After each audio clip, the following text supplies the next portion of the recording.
Yo, today is a very exciting day because it is actually the release date for this, and that is Spider-Man No Way Home on home video.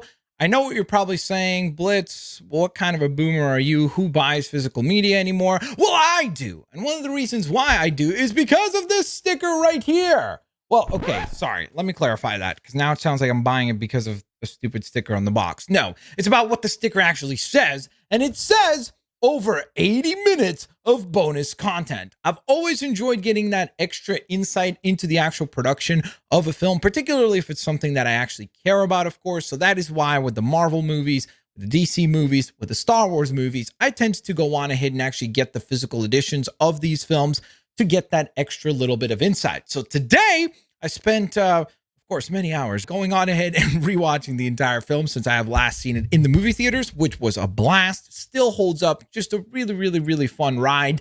And then, in addition to that, watching every single special feature. And I wanted to discuss what I have learned. So let's get into it, shall we? First and foremost, I wanted to go on ahead and just bring up how much enthusiasm you could see oozing with this production from the main people involved. And when I say the main people involved, I would really just go on ahead and focus on the three Spider-Mans, which would be Tobey, Andrew, and Tom, of course.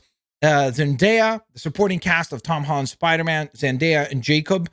And then the three villains that seem to be very enthusiastic about the project were Alfred Molina, Jamie Foxx. Jamie Foxx like shines on the bonus features. You could tell that he is just somebody that's like really fun to be around. He's the kind of actor that seems to just like elevate everybody else around him, and he just has this like really positive vibes, energy around everything that he basically does on the special features. He just seems to have a blast. And of course, William Dafoe as well. So I would name those as kind of the people that I immediately noticed across different features to be actually extremely enthusiastic. Yes, Alfred Molina does that joke about how he's like, oh, I only did it for the money. But you can see that he actually then goes on ahead and brings up things like he says, I was actually really concerned to accept this project because he had some worries about like, oh, he's too old for this. How is he going to come off on video? Like, is he going to be taken seriously? Is he going to be like kind of almost like a mockery of that performance that he delivered in the second Spider-Man movie? And will this in some way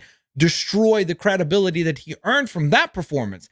But then he was like, oh, well, they do have modern technology and they could go on ahead and de-age him and make him look a little bit younger, help him move around a little bit more, make the tentacles and the stunt work a little bit easier on him. And because of that, he was all in and was ready to dive on into the role. But even in spite of that joke and the commentary that followed, I really thought that you could see throughout all the different footage that they were all incredibly happy to do this movie. This really felt like not just an actual kind of tribute to Spider-Man, which is what the movie is, right? Like it's almost like what we as fans experienced with this release, which was this kind of a tribute for 20 years of Spider-Man movies and just kind of like writing that off and saying like, okay, here's everything like that you've experienced up until this point. We're going to wrap up a lot of loose ends with the two previous Spider-Mans with Andrew and Tobey. And they actually mentioned that multiple times, which was brilliant. I love that.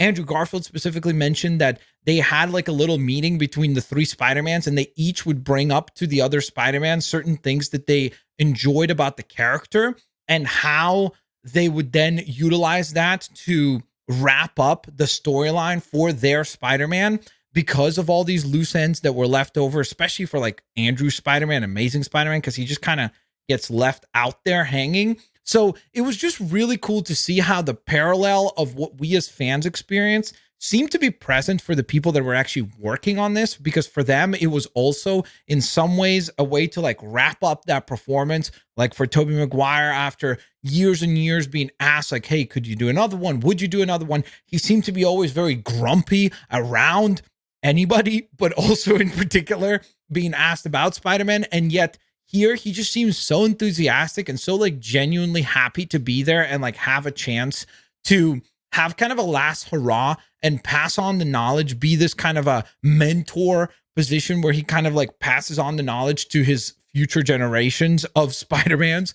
And so it was just this really cool tone to see throughout all the special features. I was actually very surprised to hear Tom Holland on several occasions during these special features mention that he is uncertain whether or not he would get a chance to come back. In fact, he said that on the last day when they were shooting with him, Zendaya, and Jacob, they actually did not want to wrap up, and he would say, hey, can we just do one more take? Because even though John Watts was like, okay, we got it, we can move on, they didn't want to move on because they just wanted to keep shooting together, because they just knew that this was possibly the last time that they would work together.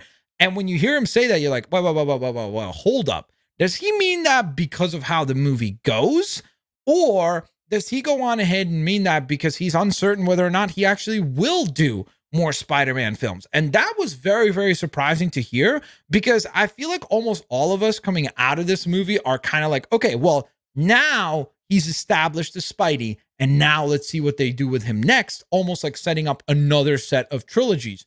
But the tone in several moments in the actual interviews was, and not just the tone, the literal language that he used was like, I'm uncertain if my Spider-Man will ever come back. And so it's an interesting thing to hear him say outright like that, because we've heard that rumor and we've heard him like say that possibly like in his close circles, but to hear it like full on video is like, oh, okay, maybe he's not coming back. You know, maybe he's actually done with this role, at least for the time being. And that was very, very interesting to hear, because then that takes the gravity of this Spider-Man movie being like a tribute to everything that's come before to an even greater level. It kind of makes you go like, oh, okay, maybe this really is just a way for them to wrap up everything with Holland for the time being, and the previous Spideys as well. Before we move on, guys, I actually went ahead and opened the case for this and realized that there is a digital code for the movie. So why don't I go on ahead and actually give that away to one of you guys? So there you go. Enjoy. Hopefully somebody will go on ahead and grab a digital version of the film. Have fun with that. First come, first serve, of course. It's another way to benefit from having your notifications turned on. So enjoy the code, enjoy the movie in high definition. It is an absolute blast. Now, let's transition back to the topics at hand. Some of the other stuff that was really cool to see was obviously all the actual stunt work. And it was just fascinating to see, because this is one of the movies, arguably the biggest production during the pandemic, right as it was like unfolding. So it was just interesting to see how they would adapt to that and work around all the limitations that they were placed with during the pandemic. We did actually go on ahead and see specifically scenes of the glider, which was fascinating, because I didn't realize that all of the rotations on the glider happen with a dude that's just wearing like a full-on blue like leotard suit or something, and he's just like moving the glider while William Dafoe is literally standing on the thing at the same time. It was just really cool to see like the amount of editing that has to happen between the shot raw footage and then what we see in the movie. It's always mind-boggling to see that sort of thing. So that was definitely quite a bit of fun. I really enjoyed the villain panel interview with Alfred Molina, Jamie Foxx, and William Dafoe, of course. And they were asked this one question, like, who do you think is the best villain in this movie? And Jamie Foxx puts it beautifully when he says, it is without a shadow of a doubt Goblin. And he explains it in such a really profound way, but also simplified quite nicely and concisely, where he just says, because with Goblin, it's personal. With the other villains, it is a story of they are hurt and they are mad at the world. And so they're projecting their villain nature, or I guess their antagonist leanings on this version of New York City. And it's up to Spidey to stop them. That's pretty simple. But with Goblin, because of obviously everything that happens with Aunt May, it's a very personal story. And anytime that you can make something personal, it has a lot more gravity and a lot more nuance. So the next thing I want to talk about is actually Doctor Strange, because there's a feature here called Enter Strange, where it's actually surprisingly mostly John Watts, the director of all three of these films, talking about the reasoning behind why he chose Doctor Strange and why Doctor Strange is a character that makes so much sense to be in this role. And I think that he actually makes a very strong point in saying that Doctor Strange might feel a certain element of guilt almost over the fact that obviously in Endgame or Infinity War, he kind of foresaw the events that were going to happen. And so he knew that Tony Stark was going to die. And obviously, if you account for the idea that Tony Stark's Iron Man, and of course Tom Holland's Peter Parker or Spider-Man have this mentor-mentee relationship that was established from the very first moment that we see Spider-Man arrive in the MCU. And so by taking that away, he is almost kind of like feeling like, okay, I need to help this kid. I need to bring him up and help him out because now he's missing that kind of figure in his life. And so I thought that that was a really good point to make. And I thought that it was a really simple way to explain the entry of Doctor Strange here.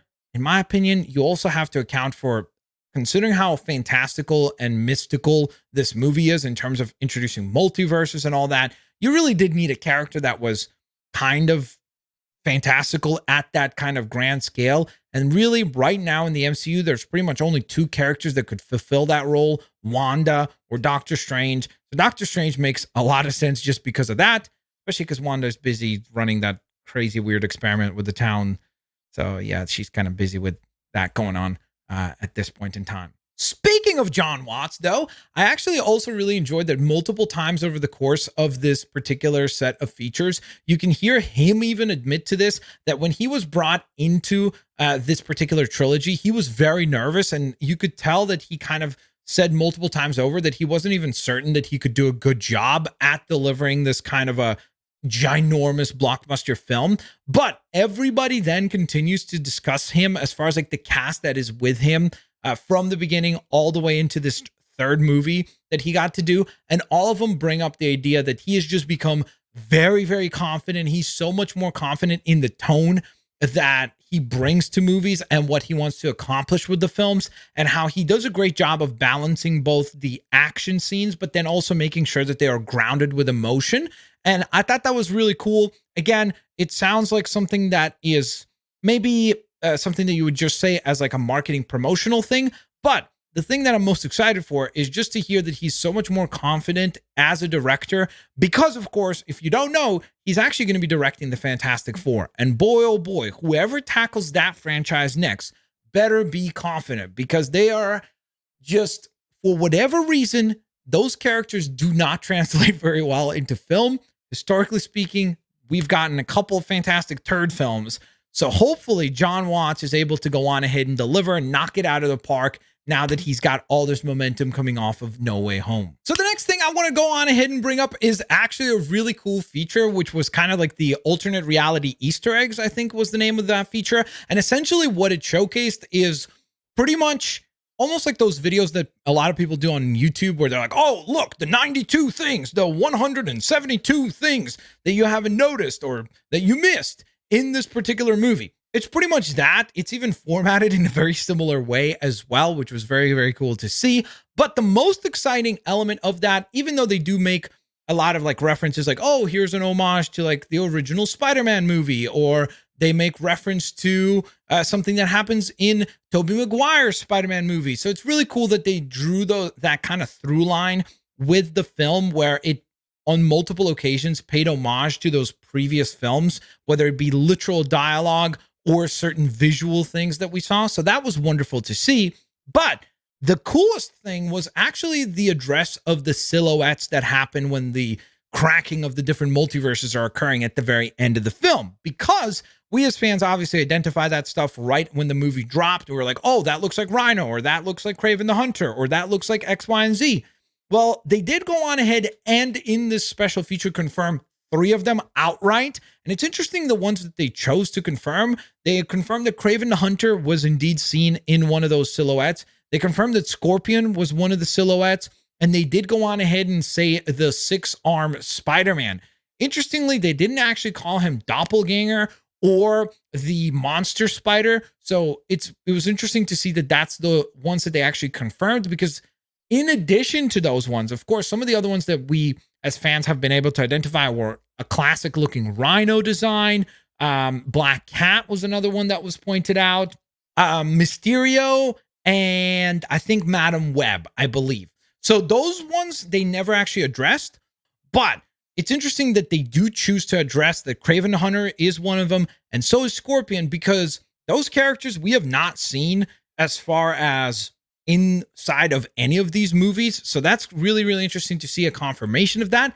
And then furthermore, of course, obviously, the idea of doppelganger or the six-armed Spider-Man. The other thing that was really fun was the gag reel. That was really cool to just see how much fun they had. And obviously those are always hilarious to see all the insane amount of censored beeps they had to go on ahead and utilize throughout the recording. So that was definitely a really, really fun segment as well. And last but certainly not least, I wanted to go on ahead and bring up the fact that Alfred Molina makes a pretty interesting prediction on one of these special features, saying that he believes within the next 5 or 6 years, Tom Holland will actually be directing, which was fascinating because I've never heard that before.